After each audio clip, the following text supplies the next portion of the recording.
Lydia. It's Monday.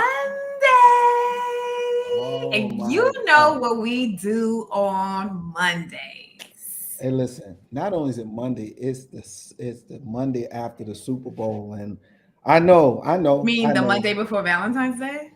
No, I mean the I'm just Monday playing. I'm just playing. after.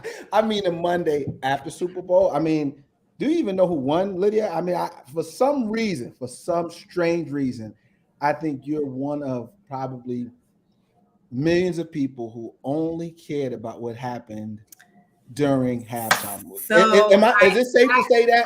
I definitely tuned in for the Rihanna concert on yesterday. It was definitely Hmm. that kind of day for me. That kind of year. I mean, sometimes I do So in tune other into the words, so in other but words, you really didn't tune in for the I Super heard Bowl, no, just I heard all the the yelling and concert. screaming that was going on in the living room. And then when I heard it is now the time for, because I mean, there must have been like 5,000 commercials before the standing moment. But like, okay, wait, because this just shares my excitement because today we bring the women back to the stage, right? Hmm. And we're definitely going to bring in the Southern Bells of OSG. But Hmm. we have to pause just for 2 seconds and just celebrate the fact that, I mean, yes, it was the Super Bowl, but literally for the first time in history, right? We had a woman standing in all of her glory. Like when we think about how far the progression and how far we've come as women, where now you can stand up pregnant, a boss, beautiful, sexy, and just in all of your glory, and just be you. Like it has been so long coming. I mean, for such a long time, our hair needed to be a certain way. We needed to behave a certain way. We needed to. This is everything. Like these little moments just show me that as women, we can do it all. So we got two of our Southern Bells, right? Both Two of them. HBCU graduates. Both mompreneurs. So when we think about our good sis Riri, I mean, this is it, right? Like two mom and then moms of boys on top of it, right? Because that's a whole nother beast in and of itself when you raising a black male child in today's society. So I mean, I'm excited. Are you excited? I can't. Yo, I'm already hyped, and again, I think just you taking this lane, forget the football game, forget the fact that we had two ever for the first time had two black football quarterbacks in the Super Bowl. That was a big thing too. But this is about Riri. This is about the women, and let's bring our sisters up from the South. Absolutely. So I want to welcome to the stage Captain Kirk to the house. Welcome. Yeah, Hey guys. ATL. Hey, Yes, from the what's up? ATL and Dr. Melissa Chester from Yeah. Florida. Florida, Jacksonville. I get in a lot of trouble with these two, Lydia, because because when they talk, sometimes I call them country, but they make sure that I That's not understand nice. that they're Southern. No, no, no. That's because as my sisters, I sometimes mess with them, and they can't be a big country. Listen, you wait. You wait till Dr. Chester start talking, and she start talking real fast. Just watch what's getting ready to happen. Them two gonna have their own little language, and you and I gonna be sitting there like, okay, what did they just say? All right, so I'm really excited about tonight, really am, because these two really mean a lot to me, and I've had an opportunity to spend a great deal of time with both of them. And they both came. They both came to us, by being invited into the OSG family, right? And so I'm gonna give them an opportunity to talk about how they got to the OSG family. But more importantly, I think Lydia, I just want to talk about how active they've been since they've come to OSG, like the stuff that they've been able to do and support with. They don't talk about it much, but it really is important that we mention that OSG isn't a place where you can just come and just sit.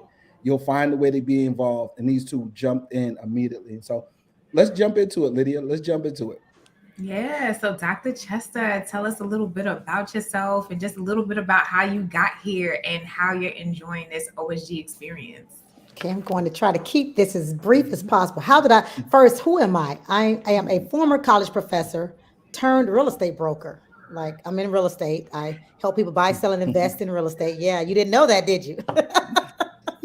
So I do real estate, and I also run my own national nonprofit, Black Educators Rock. And as you stated, I have two little boys, 10 and 12, Aiden and Alex. Whew, They sweet keep ear. me going. Yeah, they keep me going. They keep me going. But I found OSG. How did I find OSG? Dr. Philip Hickman. He was like, hey, you got to come on here. This is the group that's like Black Educators Rock, but they figured out something that you haven't figured out. You need to come on and see what's going on. And I was like, okay, I'm going to come on. I'm going to come on. And he was right. I came to one of the meetups, loved it. Came to the Teach Jam conference, which was sponsored by OSG, and I fell in love and told everybody in the Florida, it's a whole gang. It's a whole little gang. And I'm a part of the gang now. Like I was not ready, but I'm ready. Wow. You down with the hashtag? You a different breed now? I'm a Different different breed breed. now. Yes. And Captain Kirk, tell us a little bit about yourself. Good evening, good evening, good evening. Yes, I am first and foremost, I am a wife of Toussaint Kirk, my wonderful husband. I'm a mother of 4 boys and 1 girl, ranging from ages 20 plus, don't tell my age, to 5. I've been busy. I've been a little busy. But I'm also an educator of 27 years and a principal of 14 years and loving every bit of it. But most importantly, I am part of OSG family. And I actually came across OSG family because I prayed for them. I met OSG during the pandemic, during a time where I was struggling as a school leader. And I prayed that I needed a community. I needed someone or a group of individuals who I could share my concerns with, or I could just be around who could fill my cup. And I stumbled across some beautiful people on Clubhouse one evening as we talked about Bridgerton. It was new at the time, and we stayed after till about midnight, I think it was. And someone told Dennis to come into the room, and the rest is history. And from that point on, they have not been able to get rid of me. So that is how I stumbled across OSG, because God brought them to me. That's And since I'm gonna use Dr. Chester's term of gang because Captain Kirk don't roll by herself. I know her sisters will be blowing up the chat soon, right? So you gotta at least mention your amazing sisters that are always here to support in every OSG event like this. So go ahead, make sure you give them that shout out. Absolutely. Honorary members, Dr. Zarina, sports medicine rehab doctor, and Dr. Rashana, double board psychiatrist, child, adolescent, and adult. Yes, no stumble, Destin. That's Dr. Z right there. Love it. And yes, they have been my rocks. They have been honorary members of OSG. They came in. Actually, OSG welcomed them with open arms, especially as they were probably introduced during my time of my journey, my new journey that I undertook last year with my breast cancer. So they've been amazing, and part of the family. So yes. Let's stay there. That's powerful, and I want to stay there for just a moment because you talked about praying for the OSG family, and I want to applaud your resilience as a leader, in such a trying time. And I understand your status currently with your breast cancer is. I am cancer free, right? Yes, and what an amazing. I just have to pause for 2 seconds, like to be a school leader, experience such a rough illness, right? And to be able to lead the charge or to lead a school community. When we talk about transformational leadership, like to be able to lead the charge and lead the school building, and then, you fall ill. What was that like? And how did transformation show up in your school building during that time for you? Well, like most of us, none of us actually led through a pandemic. And so when OSG came into my life, it was during a time where I was struggling as a leader. Many people forgot that, while we were supporting our teachers, supporting our students, supporting communities, we were still parents. We still had children sitting next to us while we were leading a school from Zoom, sitting next to us, trying to also multitask and get them through their lessons. Or having to take them to our buildings. And so it was a struggle because in addition to that, you were taking on a lot of the trauma that you were feeling from your teachers, from your students, from your families. And you had to create space for your own self, which was oftentimes difficult. So when the pandemic came, I just thought it was the pandemic. And then what I realized is that God was really setting me up to have this family, to have this support for my next journey, which was the breast cancer. And it was actually like 2 months after I launched our book, Leading with Balance, and left New York, visited New York, came out for the cookout for the first time, and went to the doctor and got the diagnosis. And so it was definitely transformational, because it was probably the first time where I had to really look inward, and I had to really focus on myself.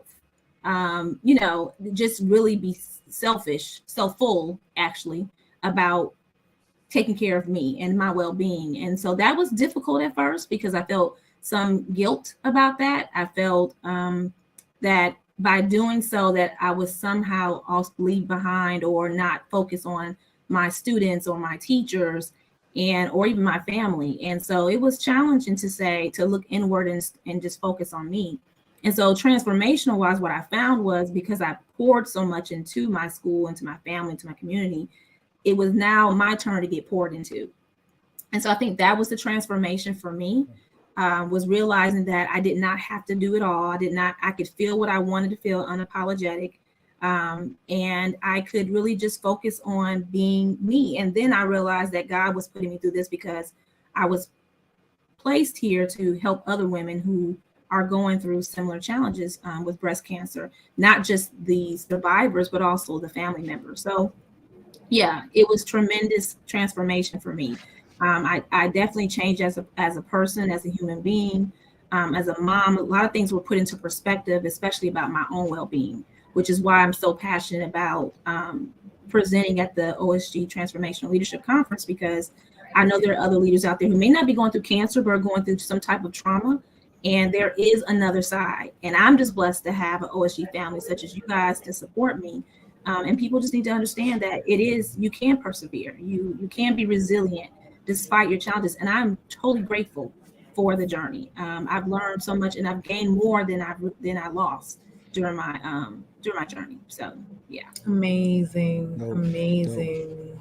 and just keeping with the topic of transformational, it doesn't matter what time of the day, what time of the morning that I reach out to these two. It could be 6:30 in the morning. They're always responding. But when I'm talking about transforming, you watch how they transform from mothers at 6:30, at 7 o'clock in the morning, getting their boys ready for school. Then they transform into principal and just real estate guru, and then watch the transformation through the entire day, because as I said, I've had the opportunity to speak to them at multiple times throughout the day, and every time I speak to them, they've transformed into another space of being a leader. And so, Dr. Chester, let me just jump into this with you, because again, I've reached out to you with a question at 6:30, 7 o'clock when they come to my head, and you're getting the boys ready to go to school, and then I'll hit you around 9 o'clock, and you done already had 3 meetings, and then I may hit you again later on at 1 o'clock, and you're in another space, another organization meeting. Talk to us about how being a transformational leader, how it takes its toll on you, because one of the things that you and I fight about a lot is, just how much time you actually have for yourself and how much time you actually have time to rest. So just again, let us know what a day in the life of a transformational leader looks like. Give us the hours, and then how many hours do you actually rest? Ooh, okay. So being a transformational leader, like you said, starting with the boys first thing in the morning, then putting on the hat of real estate broker. I'm responsible for about 100 agents that I help train and make sure they're doing good. In addition to selling my own real estate, and then I'm also getting ready for Black Educators Rock and our Rock conference in the summer. And I am on several boards, right? So people always say to me, how do you don't have a plate, you have a platter. Like, how do you do everything that you do? And I tell people that it's about being productive and not being busy. So I don't think that I'm busy. I think that I'm productive. Anything that I start to endeavor in, I make sure that it makes sense to all of the other things. So if I'm going to put it on my plate, I'm going to find out how it coincides with everything else that I have going on. Recently, I let them talk me into getting a whole job, like a whole real job. I haven't had a job in I don't know how long, but I took the job because the job allows me to give funds to small businesses and to developers. And so I personally can help get people loans for 150,000 in the millions. And so while I did not need a job, I took the job because it made sense to me being in real estate, knowing independent contractors and developers who are trying to get into that space. And so I think just being a transformational leader is being a human being. I always tell people that it's a reason we're called human being. Being is constant, it's continuous. We're not human being, we're human being. That means that you're always transforming. You should always be metamorphosing. You should understand that we never, ever actualize. None of us ever reach our full potential. And I think to be a transformational leader is to understand that, you're never going to hit your destination. It's just a journey, and you're going to continue to hit the next level and understand that level never ends. Yeah. Well, Dr. Chester, that brings me, and I think Jamila can chime into this one, is that, but again, we're talking about the length of time that you all are actually being transformational leaders, right? We're talking about many of you from as early as 5, 6 o'clock in the morning till 12, 1 o'clock at night. Denise is on here. She's the same way. Like, she's the same way at 3 o'clock in the morning. I'm talking Denise to her at night. Yeah. So when we talk about transformational leadership, we also have to talk about self-care, right? And we got to talk about understanding the impact that it can have on our lives, whether it's through relationships or just our own physical health. I know a couple of weeks ago, you said to me, you said, Dennis, I very seldomly ever get sick. And I said, well, Dr. Chester, still make sure you take care of yourself. And what happened a couple of days after that, Dr. Chester?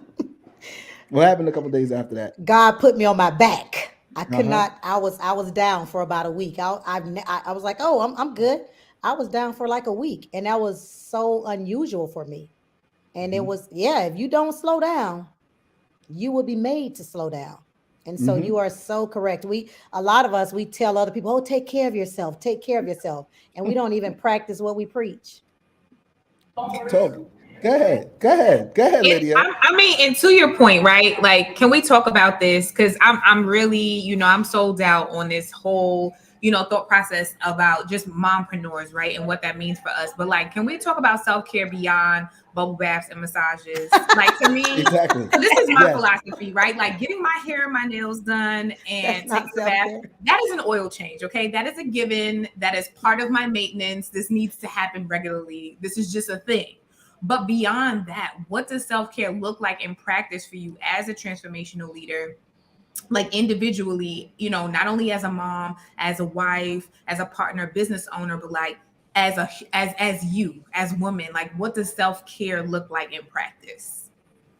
Well, so one of the things I tell people all the time with balance or work-life balance does not mean that you do everything the same. Like, that's unrealistic. But what it does mean is that you are able to prioritize what is important. And so oftentimes we have not sat down and identified what are our priorities. We think we're doing what we prioritize, but when we really look at our schedules, or our calendars, and we say, okay, family is really a priority to me. But when you look at your calendar, is your family really in your calendar?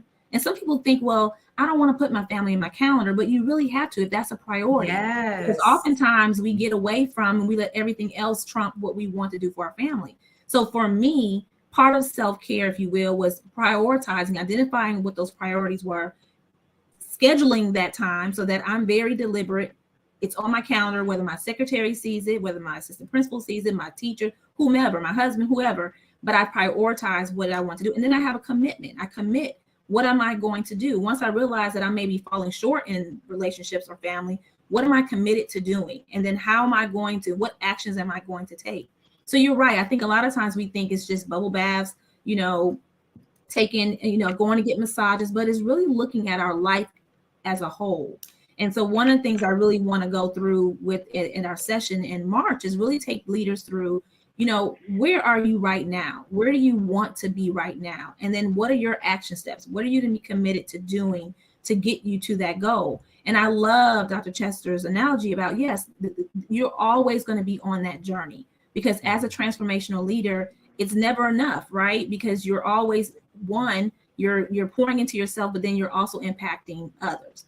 So for me, well, self-care is prioritizing, looking at what I want to do, and then making sure that I do things that bring me joy, and being grateful for the things that I have, or that I want to see in my life. And so I think that's something that people really need to take from, because I can do bubble baths every day, but doesn't mean that I'm going to feel joy, or that I'm going to feel that as if I have a wholeness to myself. And so that spirituality, my emotional, my mental, all those things have to be taken into consideration, so that I can show up authentically as myself. And Lydia, let me jump in here. And Dr. Chester, our good friend, Principal Kafele is on here.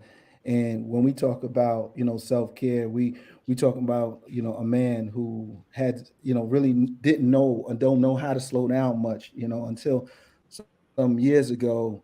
He actually, unfortunately, had a heart attack while actually doing a speech. And one of the things that you watch him over an extended period of time, you hear him saying, no matter where he travels, he's going to get on that treadmill. He's not going to eat them cookies he wants. He's not going to eat that fried chicken. Whatever it is that he enjoyed doing before, he won't do it anymore. And if he would do it, he would do it in moderation. And so I think, this conversation isn't simply just about another hashtag self-care. This is about, a reality in our lives that every single day that we're above ground, we have to be somewhat grateful for it. But I think, in talking to you again, I think you're around enough people who've experienced these, these setbacks. And I actually remember watching something the other day, a post where Pedro Negrero had actually said something to Principal Kafele about trying to do some things virtually. And Principal Kafele said, absolutely not. Like, nah, I got to hit the road. I got to be on the road, which talks about what Jamila mentioned around having that joy. He enjoys doing what he's doing, but then that means we're going to have to shift some things. So what are you willing to shift a little bit, Dr. Chester, in order for you to, make it to the conference, right? Make it to the conference in good health, but also to see your boys go off to college and become the superstars that they're going to become. So see, Dr. Dennis is picking on me because he knows that. So Lydia, I'm the person that defined getting my nails done. Oh, that's self-care. I did something for myself. I'm not good at the I haven't figured that part out, Jamila, and I don't know why. I don't know why. And him putting me on the spot like that. Yeah. What I have to realize is that Iyanla Vanzant and Oprah said it, because what I realize about myself is that I'm very other-centered. Like, I'm always trying to do for others, right? So one time they made a statement and said, you know what? If you're saying that you want to help other people, it's actually disrespectful to help them at half capacity, right? So empty cups can't pour. And I was like, That's good. So it's disrespectful. If I'm saying that I want to help, then I need to make sure that I'm at my best self. And so, this year I'm turning the big 50, y'all. In October, I hit the big 50. And I am committed to making sure that I'm taking some things off of my plate and just learning how to say no a little more, and just being more intentional about making sure that I just do things for me. So that's the answer. That's the best I got for right now. Well, Lydia, this is where you and I come in and become accountability partners for both of them, right? Because this isn't just an opportunity for us to talk about a conference. This is about us really doing this in real life. This is about us reaching out to one another via text or email or however, just to say, are you taking care of yourself? Well, what does that look like and things like that. And so I truly think that this is what I think we should think about by way of the Transformational Leadership Conference, is that this is about leaders getting together and recharging each other's batteries, right? That when your presentation is over, you make sure you go see Principal Mills, or you go see Ra, or you go see Chloe, or you go see, Dr. Chester and things like that. But it's us now taking the opportunity to hold each other accountable. And so let's just not just continue to use hashtag self-care, because that's like, that's so played out right now that we got a lot of people that Totally corny. Corny now. It's corny. Like, It's corny when you're in a hospital bed because for real. Right. you know. Exactly. And the reality is a lot of people depend on you and depend on us. And so us taking care of ourselves is giving back. Yes. Because a healthy leader breeds a healthy community, a healthy school. And I recognize that. If you go to any school and if it's a broken school, if you look at the leader, most likely the leader is broken, right? So I think that's one of the things that even if you are doing it for other people, if you truly want to do for other people, you have to start with yourself. And I think that was what I had to learn. And even going on my own journey, what I realized, because Dennis was instrumental even helping my husband, get some self-care, because being a spouse or a partner of someone who is going through a health crisis or a scare or an ailment, it's a lot. And so even creating or cultivating wellness throughout my household, I had to change my diet, I had to change how I carry things. It was just a lot of different things going on. But what I didn't realize was the impact that it was having on my children and my husband. So I think a lot of times what we can take away as school leaders is that although we may be going things or we think we are going things alone, it's actually impacting our own nucleus, our families. And so for me, it was a wake-up call to be very intentional, especially after I had a girl. My youngest is a girl, and I realized that she's watching everything that I do. And I want to be an example to her of what having wholeness and what well-being means, because I don't want her to wait to become an adult to get that. I want her to know right now that wellness starts right now, even at 5 years old. So that was been my motivation and my why for making sure that I have wellness as part of my tool belt. Wow. That's good. Go ahead, Dr. Chester. Go ahead, Dr. Chester. Go right ahead now, because again, we're talking about accountability partners, and you got three of us right here in particular on this screen, but we have to preserve the greatness, which is Dr. Melissa Chester. For you to be involved in so much and for you to be touching so many lives, it is important that every now and then we scold you and we scold each other for working and pushing ourselves just way too hard sometimes, and it's okay. It's okay not to do something. It's okay to do nothing. It really is. I mean, we're all four of us here probably don't really agree with that, but it's okay to do nothing. And I just think that just watching how both of you move every day, from you and Jamila and me communicating at 6:30 in the morning about something that may have run across our mind, and then to know that you still are doing it at 9 o'clock, 10 o'clock at night, really does at times concern me about it. And as I said, it's more about doing more leadership conferences throughout this country for an extended period of time. We should be able to do this for another 50 years if we want to, but I think we have to put some work in. So what are you going to do, Dr. Chester? I'm gonna take some moments to just do nothing. Sometimes I'm going to really, truly, not just because I'm sick, because because I can't do anything, and I'm going to be more intentional about making sure that I sow and pour into me. Now, I'm not going to lie; it's going to be hard. It is going to be hard, but this message has been recurring for this year. Like, it's random people have been saying, "Oh, you do too much. Oh, you need." So I know it is something that God is saying, like, "Hey, girl, you need to stop. Like, slow down." And so I'm going to be intentional about it. I'm going to make sure. And when people give me assignments, I'm a nerd, so I have to do well. So with accountability partners, I want to be able to say, "Yes, Lydia, I did it. I did that." I don't want to disappoint people, so it's going to happen. Yes. And I'll say mine really quickly. I honor nights and weekends for myself first, but for others. Like, I will hold off, or if I need to get a thought out in email, I will not email that person at 9:30 at night because it's on my mind. I'll schedule the email to go out at 8.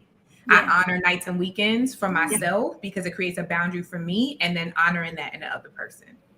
I like Absolutely. That. I have to concur with that, Lydia, because I was that leader that had my phone and it would ding in the middle of the night, and I get anxious because I'm like, you feel like you have to respond. Yeah, it's too much. And so I put on the silence on the iPhone, because you can set a timer what time you want to go off and don't get rings. Come on, self-care. And I was that leader. In my mind, I was thinking, okay, everyone's down, so now I'm going to send my emails out. But what I didn't realize was that I had teachers on the other end. When I'm sending email 1, 2 o'clock in the morning, they're on the other end experiencing the same thing that I was experiencing. So I stopped sending emails. And so that those emails, like you said, don't go out until the next morning. And that one little thing, that one little change was a life changer for me, because I didn't have that constant ringing or dinging in my head, or in the middle of the night, or the phone lighting up. And another tip is not to put your phone near your bed, not to even put it in the room, or put it in the bathroom or outside your bedroom door, so you're not tempted to roll over and look on your phone. So there's small things that you can do to really make sure that you are saying. But one thing is, yes, sitting in silence is golden. And then journaling is golden. Writing your thoughts and just sitting in silence and just listening. Because had I not slowed down and listened to God, I would not have gone to the doctor, which in turn would not have gotten me my diagnosis. And so one thing I've learned is to be really intentional about listening to my body, listening to what is being told. And so, like Dr. Chester, yes, if you're hearing those reminders, God has a way of giving those small reminders. And if you don't listen, he's going to get that big one. And that's the one you don't want. He's going to nudge you. Listen, Jamila, I said the same and he's going to thing. slap you in your head. That's what I say. I A say, nudge. slap you on the wrist. That's Now he right. about to sit down. Yes, that's right. Yeah, I'm good. I'm good. We got to get the heard kids. you We're like, first. you sit down. Yes, going to the Right, doctor. you're right. Yeah. And so, Dr. Chester, so I got a chance a few months ago at Teach Jam to sit in one of your presentations. Wow. That's all I can say is wow. So tell everybody about what's your flavor and why that's going to be the Let's session that go. everybody needs Rapid to roll up fire. into. Needs to roll up into So first- at the Transformational Leadership Conference. Thank you for saying flavor and not flavor. So it is flavor. Yeah, It's an action. flavor. Feelings, likes, attitudes, values, and actions. What's your flavor? It's basically based off the Myers-Briggs, but it's culturally relevant. It's culturally appropriate. And it is about learning your communication style, learning about who you are as a person, but doesn't matter about who you are because it's other-centered. Our mantra is communicate unto others as they would have you to communicate unto them. And so there are only 4 flavors: spicy, salty, tangy, mild. We're made up of all flavors, but we have a dominant flavor, and that flavor rules our life, right? Our workplace, our relationships, how we communicate with others. And so we want to find out who we are, but not because it matters who we are. It tells us about other people. And so I can't wait for you to find out what your flavor is so that you can figure out how to communicate with others. Yes, Wow.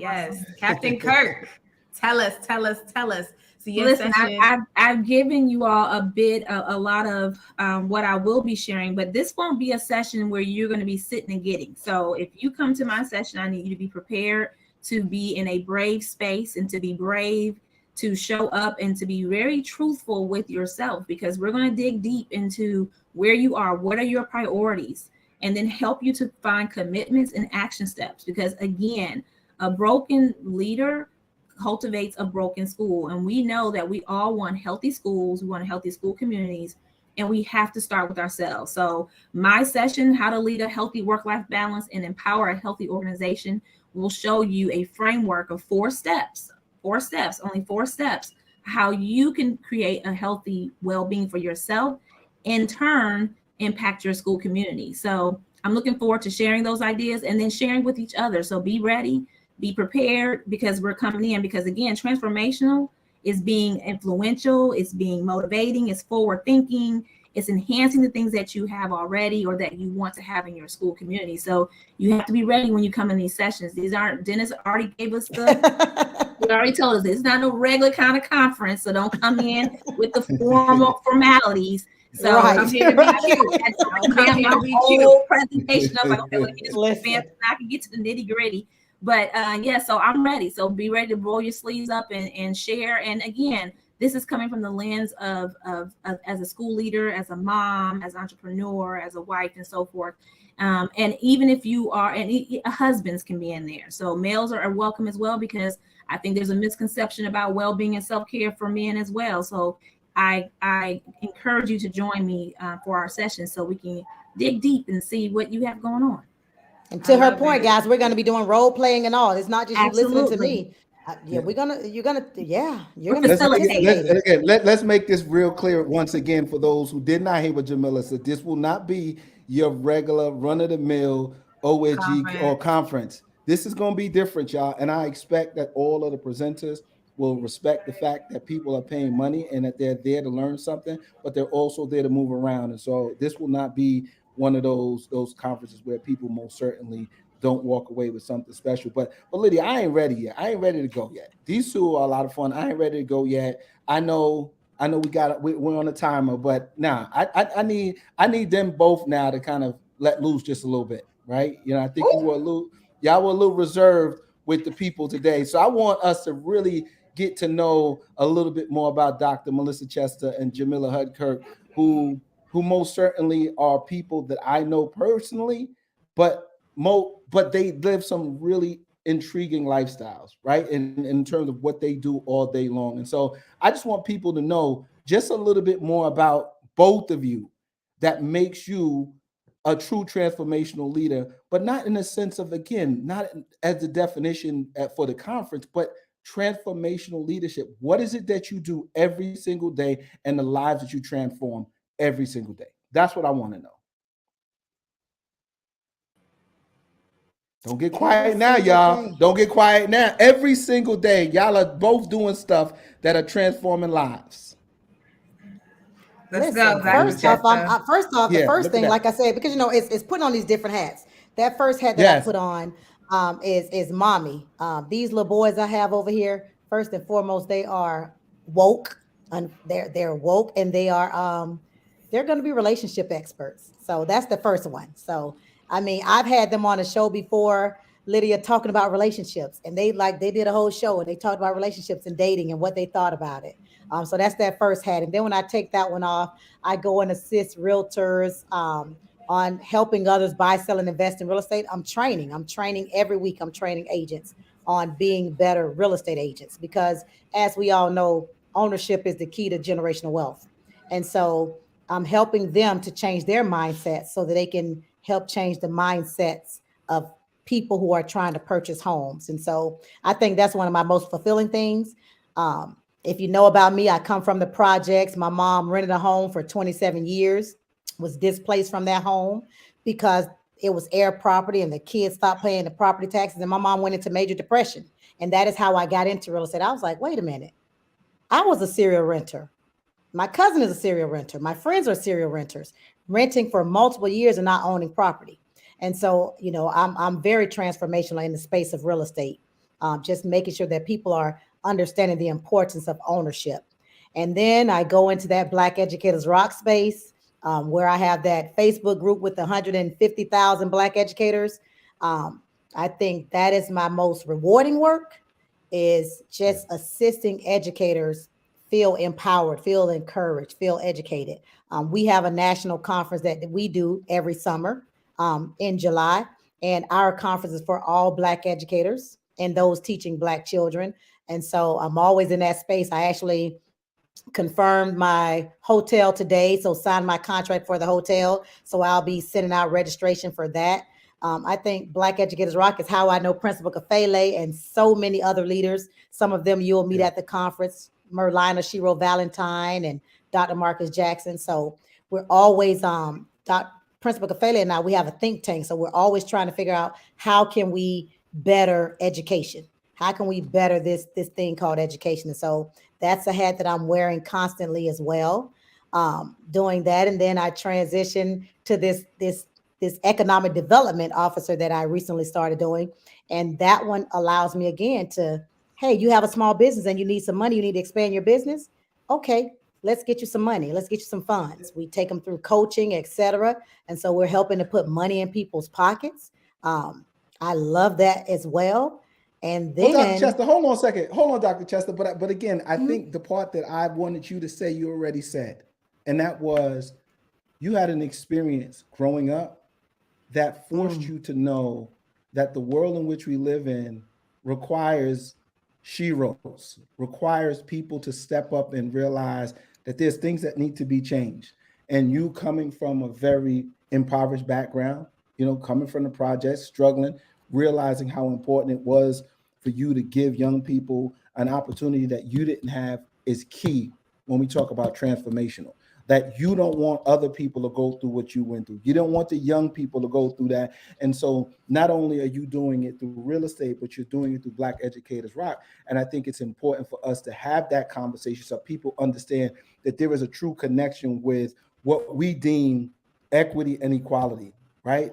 Most likely the conversation that you've always pushed has always been around equity. And I really thought that that's the crux of what you do every single day. So I definitely knew what I was trying to get from you, and you said it. And I just want people to truly understand that a person, because I don't want nobody to think you just do real estate. We're talking about somebody who's truly transforming lives. So I think it's really important, Dr. Chester, that you remind people of your humble beginnings and where you came from and what qualifies you to have these conversations with other educators throughout this country. So that's really what I'm pulling out of you. You understand? Yes, coach. Okay. Yes. Come on, Jamila. Come on up here, Jamila. Same thing. So, when I was thinking about when I first signed up for the conference, I thought to myself, what is transformation? And I think the fundamental question begins with the fundamental question of what shall we create together? It builds on the collective. And so when I think about being a transformational leader, I think about how, as I move through my journey, whether it's personal, through my personal life, whether it's through my business, whether it's my school, it's always about how can I bring others with me? How can I use my journey or use my journey in leadership or my journey in my breast cancer or my journey as a mom or as a wife? How can I use that to impact other people and make their lives better? And I think that's what transformation, when you think of just the fundamental, when you go through a transformation with your body or you lose weight or you change, it's something that's drastic. And so that's kind of how I look at it. I look at it as how can I bring others with me on this journey? And how can I influence others to create their own legacies and be okay with who they are when they show up in front of other people? And whether it's for my children, whether it's for my spouse, again, or whether for my teachers or my parents in my community, I realize that I represent something bigger than myself. And that's already in the works. God has placed me here for a reason. And going back again to Dr. Chester's point earlier about the journey, once I realized, the pandemic's over. Okay, we think that's done. Okay, well now, nope, I got something else for you. Now I got breast cancer. Okay, well then I'll do breast cancer. Nope, now I got something else for you. It's time for you to do this. And so I'm constantly going through this journey, but along the way, I'm learning things about myself so that I can bring others with me and that they don't have to go through some of those things that I had to go through. And so if I can give a little bit to someone else,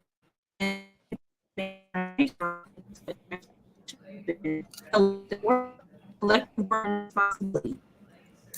Using the Kwanzaa 365, the Kwanzaa principles, all 7 principles. I think that's what transformational leadership is. I love it. I love it. I love it. I love it. I love it. And you know what? This just goes to show, right? Like exactly what we said in the very beginning. Like as women, we are shaping history. There has been major transformation within us as a people. And I would be remiss to not mention the other historical moments. So the same way we're about to shape history. This is not going to be an average conference. Okay. Don't walk in here trying to be cute. We shaping history, right? As a people and as a culture, just last night, right? To see Cheryl Lee Ralph. First time I have ever heard the Black National Anthem ever. Okay. Not even native here to the US, right? Jamaican queen, right? Standing in all of her glory. Also mompreneur. When she won her last award, her children screaming, crying, right? In total excitement to see their mother from where she came from to where she is now. So just be clear, OSG is a different breed, okay? We shaping history, we're transforming leaders. And, it just goes with saying, right? Because OSG is often imitated, but never what? Duplicated. Never duplicated. Be clear. Yes. Be clear. Be clear. All right, we're going to let these mompreneurs get out of here and go be mommies to their baby boys. All right, y'all. We out. Until next week. All right, y'all. Take care. Thank you.